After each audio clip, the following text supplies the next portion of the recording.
Nahmadu wa nusalli wa nusallimu ala rasulihil karim, amma ba'du.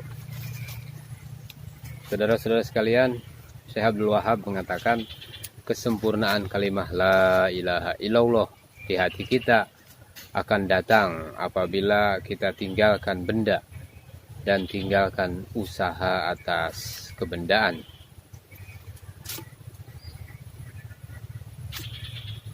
Tadi muliakan Allah SWT berguncang, maka Allah SWT tancapkan gunung sebagai paku.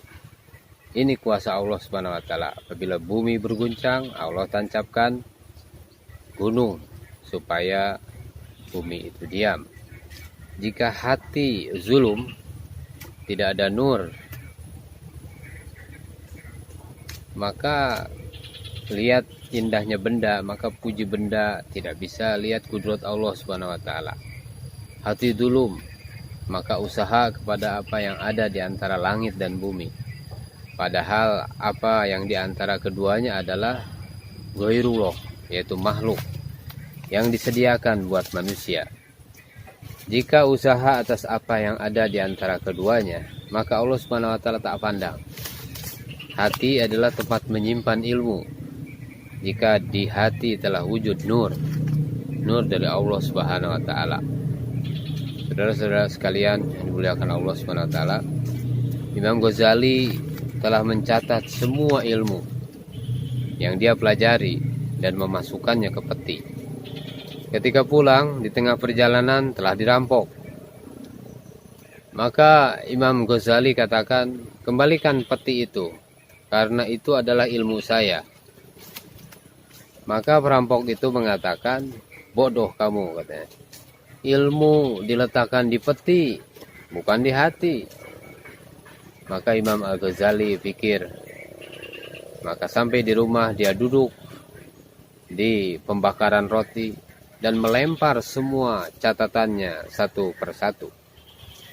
Saudara-saudara sekalian, asbab perkataan pencuri itu mulailah Allah Subhanahu wa taala memancarkan nur di hati Imam Al-Ghazali, dan beliau diberi kekuatan, diberi taufik oleh Allah Subhanahu wa taala menulis 18 judul buku dengan nur yang ada dalam hati, nur hati. Saudara-saudara sekalian, kehidupan akhirat ini harus betul-betul tertancap dalam hati kita. Kita harus cinta kepada kehidupan akhirat, berpaling dari kehidupan dunia, mempersiapkan mati sebelum mati.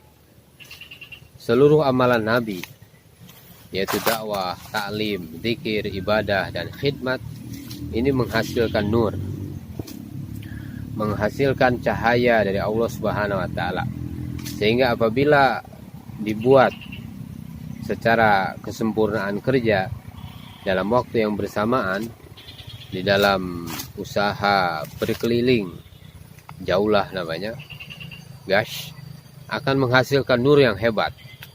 Ada dikir, ada yang dakwah, ada yang bicara iman, dan dapat menerangi kegelapan yang terjadi di dalam umat, sehingga menjadi asbab hidayah bagi seluruh alam. Saudara-saudara sekalian, seperti kita ketahui, jarak antara hati dengan mulut ini 13 inci. Maka Nabi 13 tahun usaha atas iman para sahabat, sehingga 1 tahun masuk 1 inci. Nah, dalam ketika kita jaulah atau gash, terdiri dari 2 bagian, yang di dalam dan di luar, atau terdiri dari 4 bagian, yang 1 di luar, yang 3 di dalam. Nah, yang di dalam terdiri dari takrir yang mewakili taklim, hikmah, karena ilmu ada 2, yaitu kitab dan hikmah. Kemudian muzakir, ini mewakili amalan zikir, ibadah. Kemudian serta istiqbal yang mewakili khidmat. Itulah saudara-saudara sekalian, perlu kita sinari hati kita dengan nur hidayah dari Allah Subhanahu wa taala.